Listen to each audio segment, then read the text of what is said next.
আপনি নির্দেশনা দেন, আপনাদের কর্মী নেতাকর্মী যারা আছে জনাব তারেক রহমান তাদেরকে আপনি সুস্পষ্ট নির্দেশনা দেন, এই সন্ত্রাসবাদী রাজনীতি বাংলাদেশে চলবে না, এই হুমকি দেওয়ার রাজনীতি বাংলাদেশে চলবে না। নির্বাচন পরবর্তী 24 ঘন্টার মধ্যে সারা দেশের মধ্যে 3টা লাশ পড়েছে, খুবই অপ্রত্যাশিত।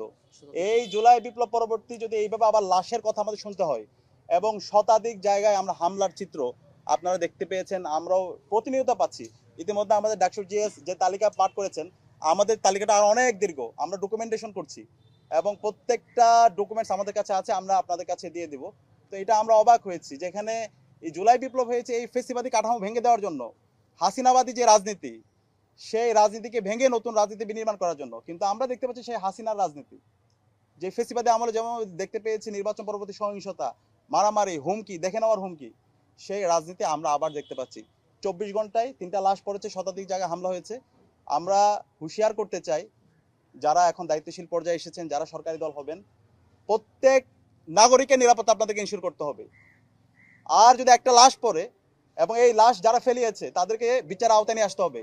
যদি আপনারা ব্যর্থ হন তাহলে আমরা আবার রাজপথে নামবো, আবার আবু সাঈদের উত্তরসূরি রাজপথে নামবে। আমাদের কাছে প্রত্যেক মানুষের নিরাপত্তা গুরুত্বপূর্ণ এবং এই শতাধিক জায়গায় যে হামলা হচ্ছে, যে মাফিয়া তন্ত্র শুরু হয়েছে, যে সন্ত্রাস তৈরি হয়েছে, এখনই বন্ধ করতে হবে। আপনি নির্দেশনা দেন, আপনাদের কর্মী নেতাকর্মী যারা আছে জনাব তারেক রহমান তাদেরকে আপনি সুস্পষ্ট নির্দেশনা দেন, এই সন্ত্রাসবাদী রাজনীতি বাংলাদেশে চলবে না, এই হুমকি দেওয়ার রাজনীতি বাংলাদেশে চলবে না। ডেন্টিস্টের পরামর্শ নাও নতুন কোলগেট অ্যাক্টিভ সল্ট। আমি আন্তরিকভাবে ধন্যবাদ জানাই 11 দলীয় জোট এবং 11 দলীয় জোটের বাংলাদেশ জামাত ইসলামীর আমির ডাক্তার শফিকুর রহমানকে।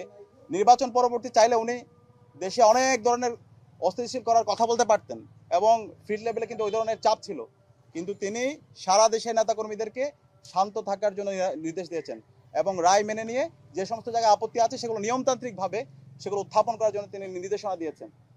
তো সরকারি দল যারা হচ্ছে তাদের তো দায়িত্ব ছিল তাদের নেতাকর্মীদেরকে এই ধরনের সাবধান করা, কিন্তু আমরা দেখতে পেয়েছি তার ব্যর্থ দেখতে পেয়েছি। সারা দেশে স্টিল হামলা চলছে এবং ঢাকা বিশ্ববিদ্যালয়ে আমাদের 4 জন শিক্ষার্থীদের উপর হামলা হয়েছে, তাদের পরিবারের উপর হামলা হয়েছে, হাসপাতালে বেঁধে একজন শিক্ষার্থী এখনো কাতরাচ্ছে, যেটা আমাদের অনেক বেশি এই ঘটনাগুলো দেখে আমরা এবং পুরো জাতি অনেক বেশি হতাশ হচ্ছে।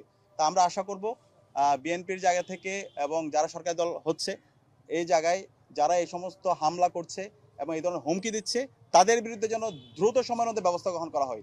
এরাই দেশের স্থিতি অবস্থা চায় না, তারা দেশে গণতন্ত্র চায় না, তারা এখানে বাংলাদেশের মধ্যে সে আবার মাফিয়াতন্ত্র চায়। সুতরাং এই যারা মাফিয়াতন্ত্র চায়, যারা সন্ত্রাসী, তাদের বিরুদ্ধে আমাদের জিরো টলারেন্স নীতি ঘোষণা করতে হবে। আমরা আশা করব জনাব তারেক রহমান সে জায়গায় তিনি তার নেতাকর্মীদেরকে সামলাবেন এবং দেশের একটা সুন্দর গণতান্ত্রিক পরিবেশ নিশ্চিত করার জন্য তিনি কাজ করবেন।